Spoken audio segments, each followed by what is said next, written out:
Hi, good morning, everybody, and thank you for joining us for our webinar on claims defensibility. This morning, my name is Steve Williams, Managing Director of BCarm.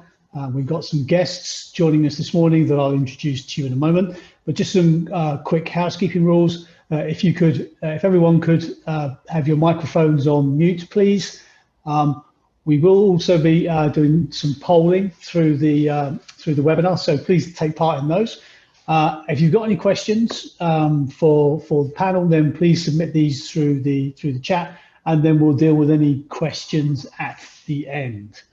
So without further ado,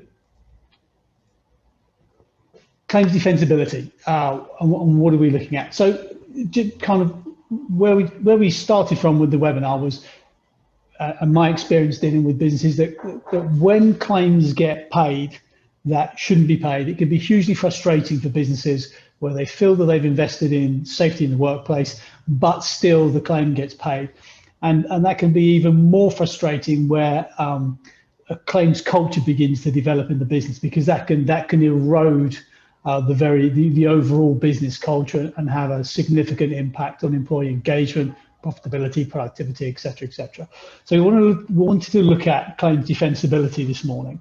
And we've got two guests joining us today with very different perspectives. So Mark Gore, Senior Associate at Brachers LLP, actually specializes in working for claimants. So he's the lawyer who is he's working on behalf of the claimant to make the claim. And then Craig Ashcroft, Claims Manager at Arch Insurance, one of our insurer partners. And Craig is actually dealing with the problem at the other end when the claims actually come through to insurers and get addressed. And then we'll be wrapping up with, what can we do to maximize claims defensibility. So before we go on, one question I'd just like to put to those attending, and that is, have you ever had an employer's liability claim that you, whether it's been paid that you felt shouldn't have been? So if just take a moment to just respond on the poll.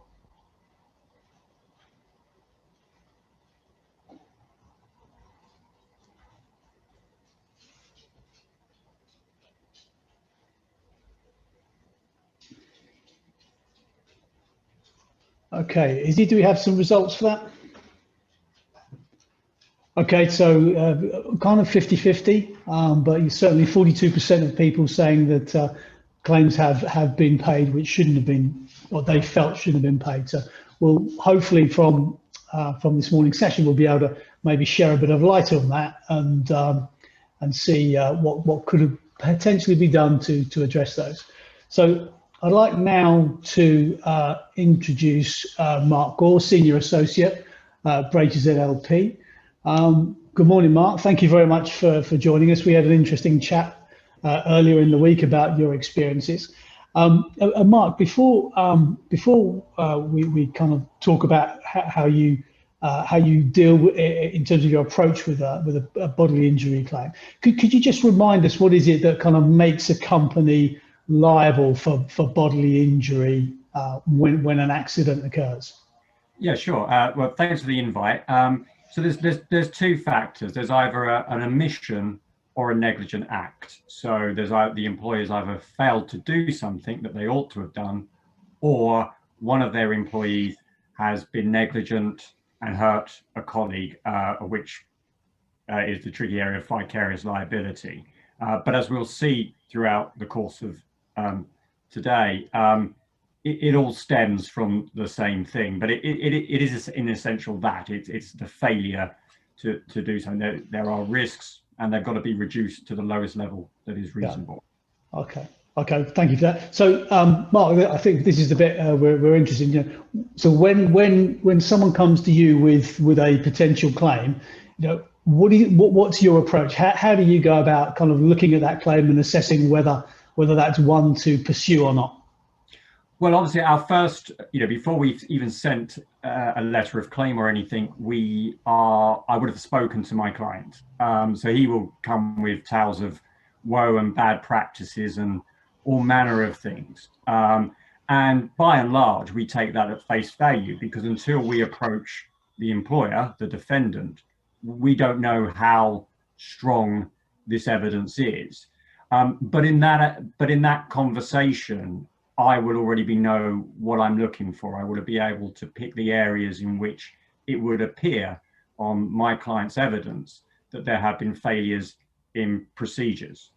So, when I send a letter of claim, I've already got an idea as to where I'm going to be looking for those deficiencies.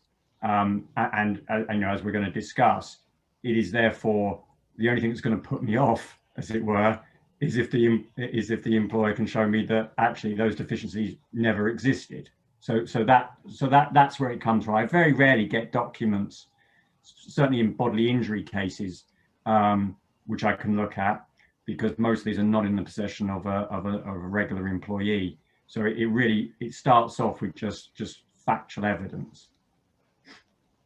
Okay. So, can you kind of just go take us through a bit more detail then? What happens then when you're assessing it? What are you doing? Oh, absolutely. So I send a letter of claim, and normally it's the employer's insurance will respond, and as part of their response, they have to admit or deny. If they admit, everything's lovely and great. We don't have to worry about anything anymore, and we move on to assessing the injuries. If they deny, they're under an obligation to disclose documents that are relevant. And this is where we really get to the crux of whether I consider that there is a claim still worth proceeding. Because ultimately, if I start to lose faith in a claim, then it's not going to go very far. We don't just run claims blindly, because there's simply, no need to do that. I don't get paid unless I win. And so the real document that I love to look at is the risk assessment, because it is there where everything will not be won or lost to the stem, but that is where I start to gain confidence, or I start to question whether this is a claim worth running. And it is.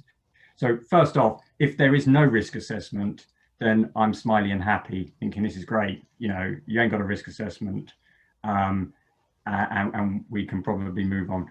Most of the time there is a risk assessment, so I will look at each of these columns, and the one that's up on the screen is there are varying different styles and forms, but this is pretty much the one where it deals with all the points. And I will go through each column, because each column itself can establish a deficiency. So obviously the first one is identifying the work, task or activity. What I am looking for there is quite simply, is my client's job listed? Because believe it or not, sometimes people forget to include what my client has been doing. Gets wrapped up in sort of generic tasks, and that way something could go a bit missing. So I'll give a very, very quick example. My client moves boxes, so we've got all the manual handling risk assessment, but as part of his job, he has to climb up a step ladder. Well, that's where work at height comes into play. And if his accident involved him falling off this step ladder and the risk is not there, has not been assessed, then I'm going to start getting very, very interested. So that's why being clear on what activities you are assessing the risk on is important. Obviously, the column after that, what hazards associated with each activity. That's obvious. If someone's climbing a ladder and it says, well, there doesn't seem to be any risks here, there's going to be a few eyebrows raised. It's not about listing everything that possibly could happen, like a pigeon flying through the window and distracting someone, but it's the obvious risks and hazards that would be associated with that task. I think if you've got the first one right, you don't normally get the second one too wrong, in my experience of what I've seen. The next thing about assessing the risk, which is the risk matrix, which I'm not going to go into detail for, because that's insurance people that love risk matrix. But where I can have some fun with this is if they have quite clearly underestimated the risk. So just for those that don't know, you assess how likely something is to occur, and then you assess, if that did occur, how severe the injury might be. And to give a practical example, I had one where someone was unloading goods from the back of a lorry. It was quite a high loader. So the risk of him falling out the back is quite high. And of course, because it would mean he would hit his head on the pavement, a brain injury, the injury could be severe. Well, what came back in their risk assessment was a low risk of falling and a low severity of injury. And it allows me that I can just, it kind of goes to credibility. Claims are not normally won or lost on risk matrix, but it just allows me to go, you haven't really thought about this, have you? But we then get to the one from a claimant lawyer's perspective that I will be going through with a fine tooth comb, which is, what are you going to do about it? What is you as the employer, having assessed these risks, are you going to do? And the reason it's important for me is because it is the employer's own standard that they are holding themselves to. So I don't have to go and argue that they should be doing X, Y, and Z. They are telling me in their own document what they are going to do. And so what then follows is I ask them, show me that you've done it. So that then leads on to the other documents which should accompany this risk assessment, because it's very important that even though it's in a risk assessment, I need to be shown, for me to go away, that it's been done, that you have done what you've said you're going to do, when you said you were going to do it. Otherwise, I'm going to be still thinking you haven't complied with your own risk assessment. So that can lead to things such as, inspection records if it involves equipment. But the main one, it does sort of tend to fall into training records, whether it's toolbox talks that, because if you've created a work in practice which is going to reduce risk, it needs to be communicated to the employees. Risk assessment is not something you just file in a drawer once it's done. You've got to tell people what you want to happen.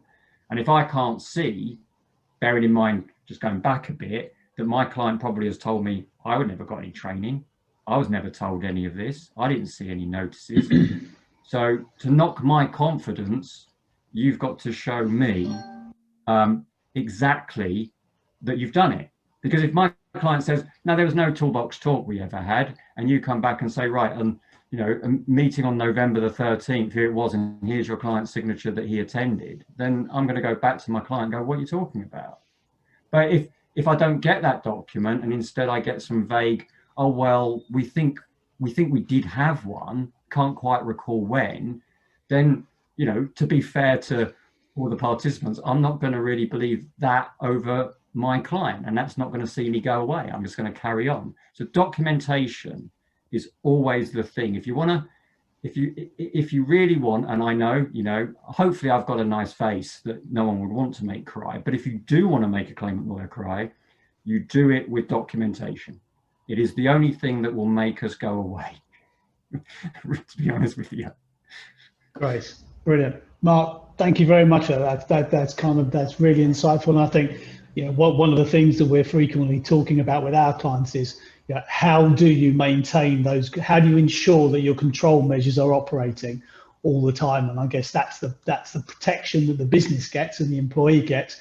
But I guess it's also the audit trail around that as well. Great, Mark. Thank you very much. Thank you very much for your time. Great insight. So I'd like now to introduce you. Oh, no, I just like to ask another quick question before we bring Craig on. So you've got some perspective from Mark there in terms of what he does when he looks at a claim.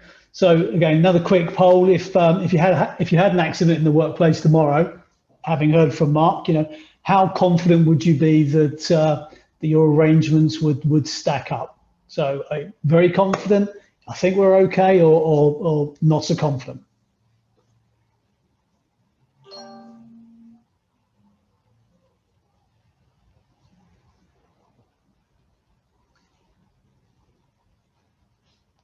Okay, so I've got very confident, 20%, excellent, 80%. We think we're okay. So that's good. No one's in the not confident.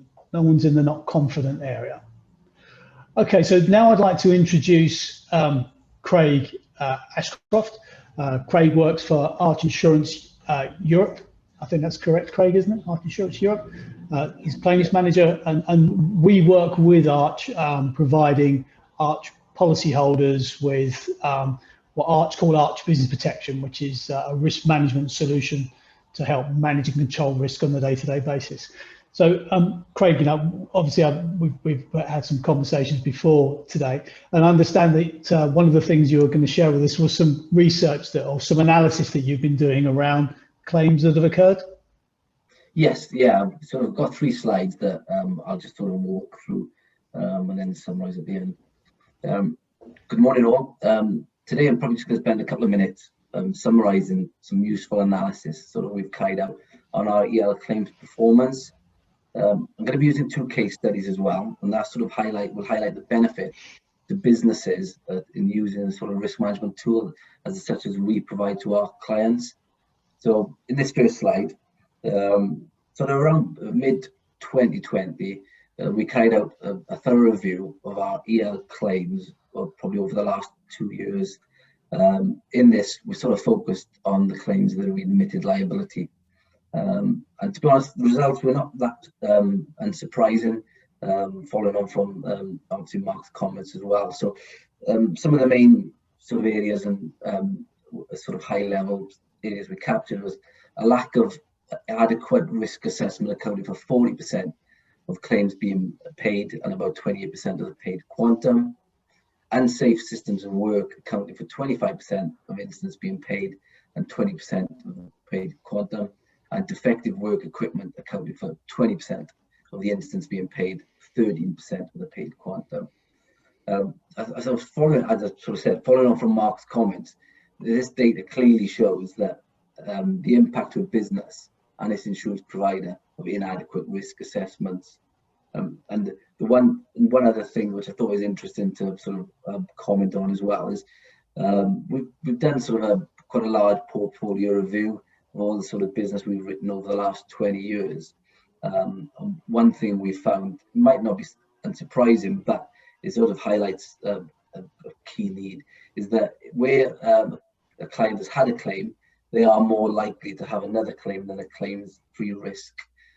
So therefore, that's why we see loss minimization and prevention as key to the EL portfolio we sort of hold with our clients. All right, and the next slide. So following on from that, we did a bit more detail and went into a bit of analysis on 2 sort of cases that are sort of opposite ends of the sort of spectrum. So the first one, this was a wood assembly risk. So you'd expect it to be a risk that would be a bit of a concern to ourselves. But when we looked at the analysis of this policy over the last 4 years, this client had high usage of Arch Business Protect. They reported 27 incidents to us over a 4-year period. Large volume, but 21 of those were notification only. So that sort of highlights a pretty good reporting process. Of the rest, 6 were formal claims. But on a positive note, we were successful in defending 4 of the 6 claims. That is a very good success rate. And this example is a very good example of a sort of company that manages risk well. The usage of ABP is high, with extensive use of sort of e-learning tools. It has good reporting processes, and it has a robust risk management procedure. And all that has resulted in quite a low level of admitted claims on this book. And on the next case, so the next case is probably slightly on the flip side. This was a Portload delivery risk. The client, you know, it's an optional process to use the Arch Business Protect, but you know, we do advise all our clients that it's a very good tool to use. But this client did not use Arch Business Protect. Over a period, they reported 13 incidents over a 3-year period. 8 were notification only, and 5 were formal claims. However, on the flip side, we were only able to defend 1 of the 5 formal claims. And from a financial perspective, as you can see, it was a big hit for us. Currently, we've paid over 12,500 in indemnity spend, nearly 4,000 in fees, and more sort of critical, over 200,000 left in outstanding reserves. This was a client that would definitely benefit from our business protect intervention. It does have good reporting processes in terms of we've had the reported notification onlys, but the risk management proceedings need improving. So there was a lack of sufficient risk assessing, poor traffic management in the sites, and poor inspection and maintenance policies, which resulted in a high level of admitted claims. I think these two cases provide some sort of solid reasoning why we feel our clients should be using sort of the risk management tool that we provide. Steve, any questions over to you? Yeah, no, thank you very much, Craig. Thank you very much. Well, we like to try and keep our webinars to half an hour, so we'll speed on and deal with any questions at the end. So in terms of kind of then what can we do about it, kind of want to bring kind of three things to go to the discussion really. First, not unsurprisingly, is risk assessment, because as both Mark and Craig have highlighted, it is central. Well, it's central to the whole health and safety process. Anyway, you get the risk assessment process wrong, everything else falls apart. But it's clearly central to claims defensibility. The next point we want to pick up on is that around performance metrics. So we ran a webinar on this a couple of months ago, so it might be worth having a look at that on our website, and I'll expand upon that. And then finally is the audit trail, all of which feed into what Mark was saying. Okay, what's gonna put him off? So from a risk assessment perspective, again, picking up on Mark's point, so 4 questions really. Do your risk assessments cover all of the activities, areas, and items in your business areas of operation? Frequently we'll see the higher risk areas when we're doing risk assessment work. We'll see higher risk areas with detailed risk assessments, perhaps some of the general areas that might be more prone to slips, trips, and falls where no risk assessment exists. So, so number one, does the risk assessment cover all those activities? Secondly, have you developed your risk assessments using the hierarchy of controls? So hierarchy of controls is eliminate the risk first and then working down until you provide PP at the end. But there is a logic behind the hierarchy of controls so that you're applying the correct measures to deal with the level of hazard in the right order. And again, that kind of leads back to what Mark was saying about what are you going to do about it. Another point is also, are your risk assessments aren't just a document, they are something that can be shared and communicated with your team and provide information. So the risk assessments need also to be written in a format that can be understood by all your team and not in some technical language where there's scope for ambiguity. And the fourth point is do you have in place a process to regularly and proactively ensure that your control measures are in place and operative? So again, going back to Mark's point, it's all very well having a risk assessment, but if you set your standard, then he's going to be looking to see whether you're actually meeting and maintaining your standard. Now, one of the things I just wanted to share this with, one of the things that we do when we're kind of planning risk assessments with clients is, using the analogy, a picture speaks 1,000 words, is actually producing a schematic of the business process. So we can then begin to look at all of the, the areas, the activities, and the items. So we're picking up plant, we're picking up what people are doing, and we're picking up the physical spaces as well. And then looking at how those map against the risk assessments that are in place. And obviously, if there's an area in the business, a physical area in the business where that is not covered by a risk assessment, then it identifies a gap. So that's one of the ways that we find highly effective in spotting gaps in the risk assessments. So the next thing I want to just pick up on is performance metrics, and this is something that if you've attended any of our webinars, generally crops up because performance metrics are key to managing any business process, and safety in the workplace is no different. Performance metrics feeds into this area of how do you know that all of your risk controls are in place. Now, there are 2 types of performance metrics. You can either have lag indicators, for instance, accident statistics tell you about something that's happened. Or you can have lead indicators, which tell you is a predictive measurement and it's indicating something that could happen, so therefore can be influenced to change. And in the BCarm system, two kind of key performance metrics that are delivered through the use of the system are around both risk assessments and checklists. So, checklists often used to monitor safety arrangements in the workplace, but in our system, when you proactively monitor a risk assessment, then you effectively confirm and score that all of those control measures are in place. So a very, very powerful risk assessment metric would be what percentage of your control measures are you actually complying with. And if you're proactively monitoring your risk assessments, then that's one of the key things that should be looking at. And obviously that focuses straight in on claims defensibility. Similarly, if you're using a checklist, these again can very easily generate a performance score. So when we're looking at how robust do we feel our arrangements are, if we have performance metrics, that can actually give us a stronger feel for the robustness of our arrangements. And like I say, in business, it's challenging to manage any area of responsibility where you don't have performance metrics. And the final point I wanted to talk about was that of the audit trail. So again, when Mark and I were speaking, he was telling me about all of his training is digital. They use e-learning in their practice, and that is a very powerful methodology for delivering training and building that audit trail.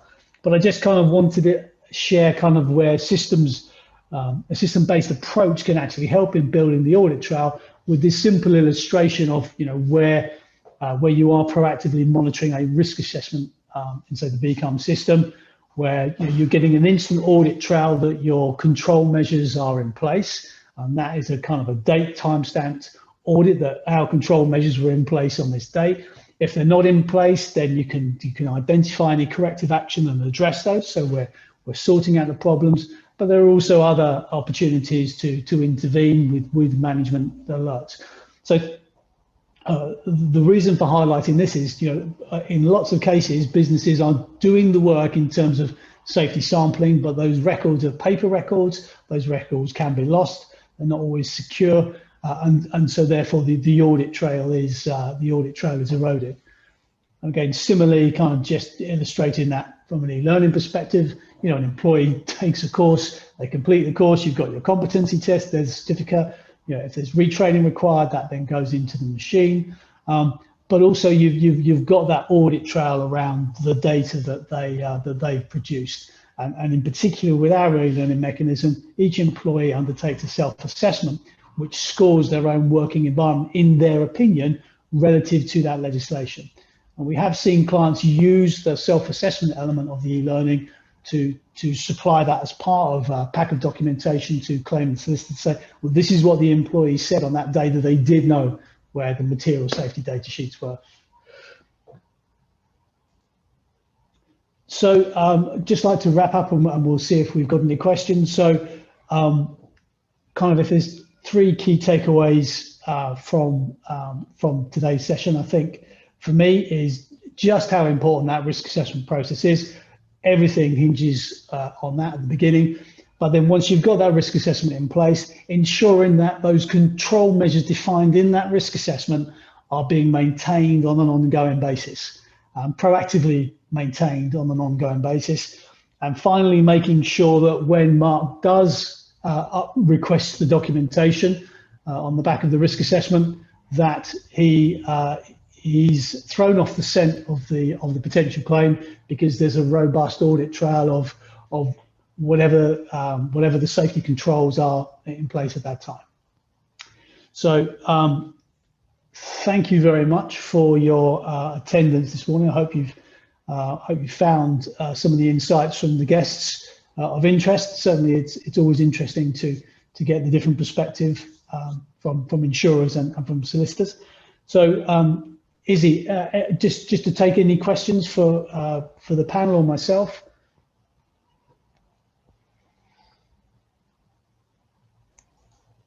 Yeah, so the Q&A panel is underneath the screen on your panel, so you should be able to ask questions if you need to. We haven't had any questions so far.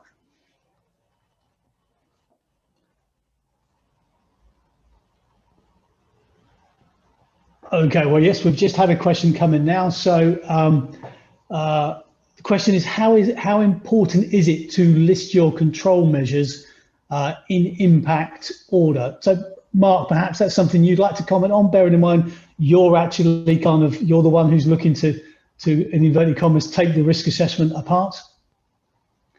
I mean, I wouldn't say that I mean, you can get nitpicky, and I think if it's there and there are I can then see the processes, and those processes are ordering. I've never run a case saying, well, it's a little bit low down the list. Probably goes a little bit back to what I was saying about the, underplaying the risk of something happening and the severity of the injury. That's the area where it goes wrong, in that you don't do enough to prevent the severity of the injury. But in terms of where it is in the hierarchy, I think if it's there and there are control measures in place, then I'm not going to get very far arguing that it should have been higher up the list or anything like that. And if I am making those arguments, then I'm probably getting incredibly desperate. Yeah. And I guess it all leads to the fact that if someone is actually working that methodology, then there's clearly a kind of fairly robust process behind the risk assessment in the first place. Yeah, absolutely. I mean, I've been doing this for 20 years, and I get a feel whenever I get a response of the quality of it.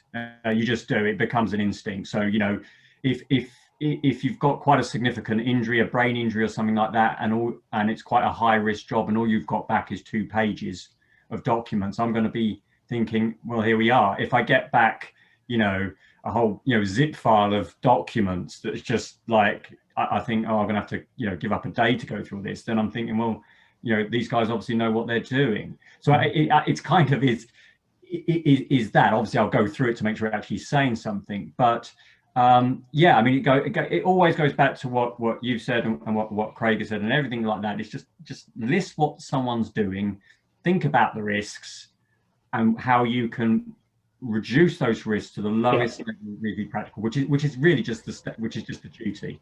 Yeah. So however you put them, I don't think it really will have too much of an impact on what I'll be doing. Yeah. Okay. Mark, perhaps not unsurprisingly, another question for you here. This is from Helen. How much do you take into account previous warnings, disciplinary, on the same issue given to an employee?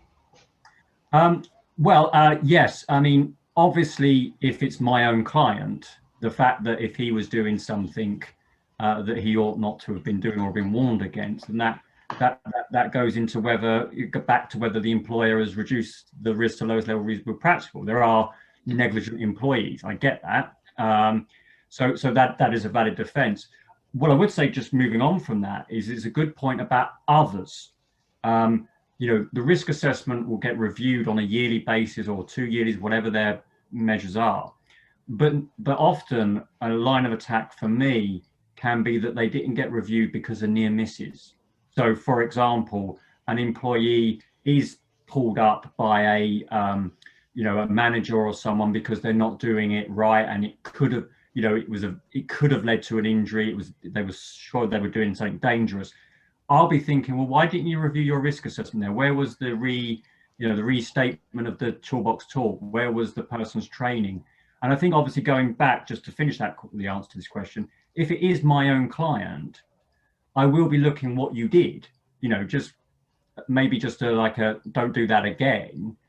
I might, depending upon what else is around in the periphery, be looking, well, did you give him retraining? When was the last time he had training? So if the last time he had training on this particular task was 3 years ago, I'm thinking, well, why was that not a reason for you to say, actually, this is not good enough? You need to be retrained, a reminder, a refresher as to what you're doing. So, there's lots of things that can feed into that. And I've given a completely lawyer answer to a quite straight question. Yeah. Yeah, and perhaps there's something else maybe that perhaps Craig might like to comment on as well there. But I think the other side of that is if you have an employee which is doing, is the subject of disciplinary activity within the workplace for repeatedly doing something dangerous, and they then injure another employee. If the employer isn't perceived to have acted properly in that regard, then they can still be held liable for the actions of that employee to the other employee, can't they? Yes, yeah, undoubtedly. Yeah. Another question here. So, does safety behaviour and workforce culture feature in claims defensibility?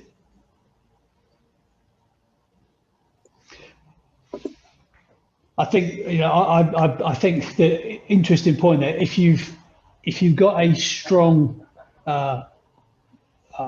culture within the business, then that should lead good, strong safety culture in the business. That will that should improve the likelihood of losses in the first place, but equally flip it around the other way. If and we've seen this with some of our customers, where it's that kind of claims culture. If that claims culture begins to develop because one employee gets a claim paid and then another employee gets a claim paid, then that can very quickly balloon out of control. And I'm sure, Craig, you've probably experienced businesses that have found themselves in the grip of claims coming in left, right, and centre. Yeah, I mean, if you've got good behaviour and good culture, then there's the chance of a claim being made will be less. It's back to that analysis. Once you get one claim, the risk is more likely to get more claims, and in essence, culture does fit into that as well.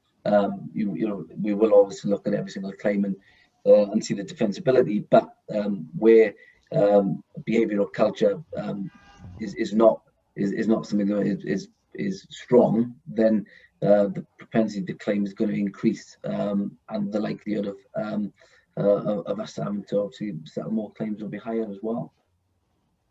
And I guess there's another aspect there, is a company can have very good, robust documentation, but actually, if part of that workplace culture is that employees don't engage or aren't engaged in safety in the workplace for whatever reason, and that they themselves aren't actually either supporting the compliance of those control measures or are acting against the risk assessment, that will also have an impact.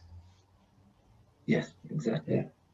Yeah, I just very quickly, Steve, on that, what I would add, which might be helpful from my perspective, is that in terms of culture, I would be asking as part of my disclosure, or I might already know that there have been other incidents, so I'll be looking for those risk assessment reassessments and what did you do to change, because I think once there's an accident, then you're on notice as an employer that there might be a problem, and the expectation is you need to do something about it because clearly your previous control measures.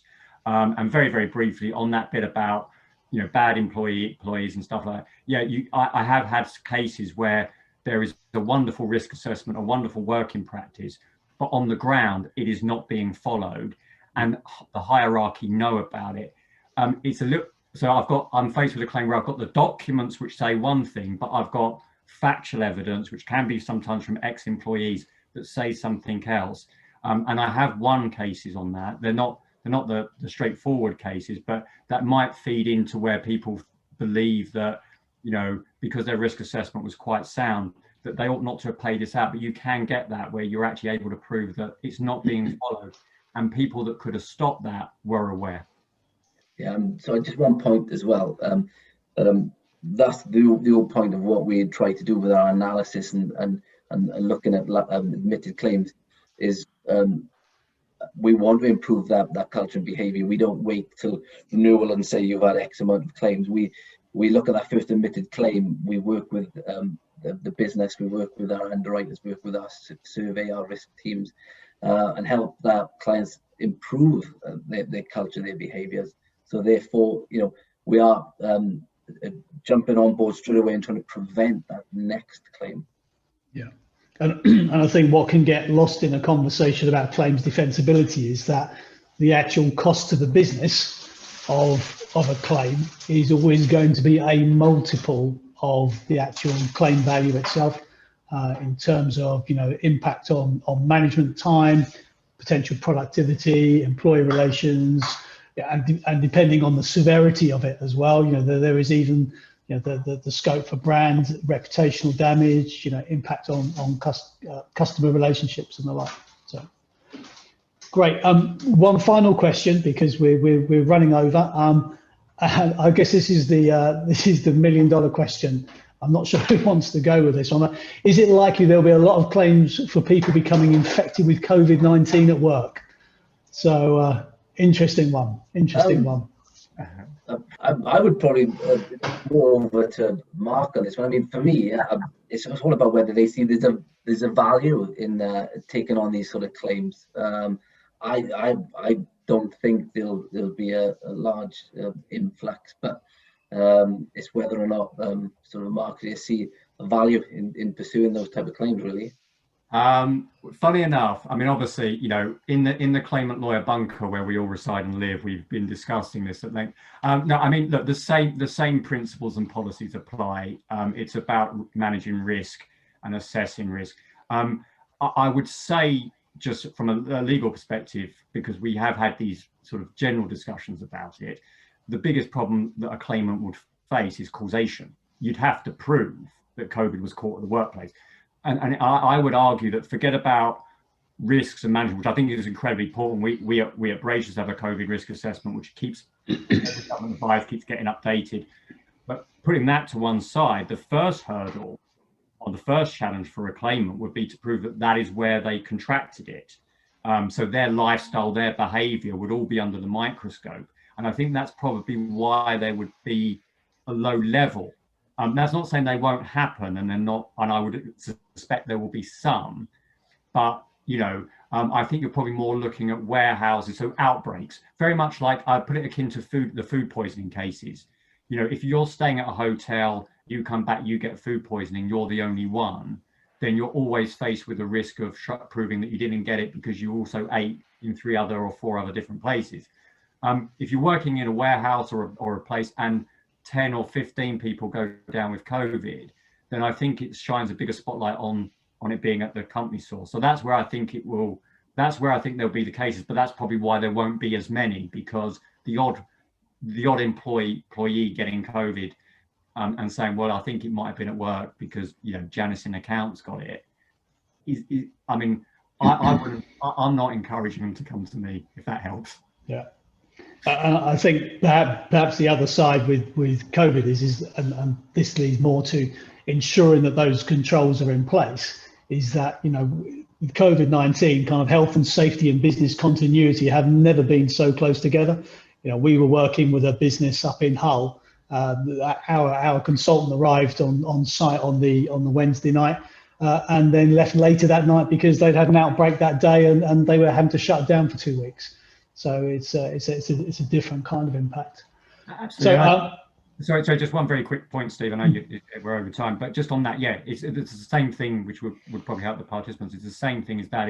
If an employee, so if an employee is showing symptoms and he or she's not sent home, you know, if you're not following those measures which are clear, so there's a standard that is expected, and it's government guidance as well of what businesses should be doing. I will be looking for that, and if it's failing, then that would get me interested. But as I say, I've still got that hurdle of proving that it came from the workplace. Yeah, great. But I think that's probably all we've got time for now. There's a couple of questions we didn't get answered. We'll take those offline. We've got your details. Thank you very much. Just leaves me to say thank you everyone for attending. Thank you, Mark. Thank you, Craig, for your opinions and input today. Really valuable, and hopefully that's given everyone kind of a broader perspective on this whole world of claims defensibility. Thank you very much for your time, everyone, and we'll be writing to you afterwards with details of not only the next webinar, but also the ability to download and get the deck from today's session. So thank you all very much, and see you all again soon.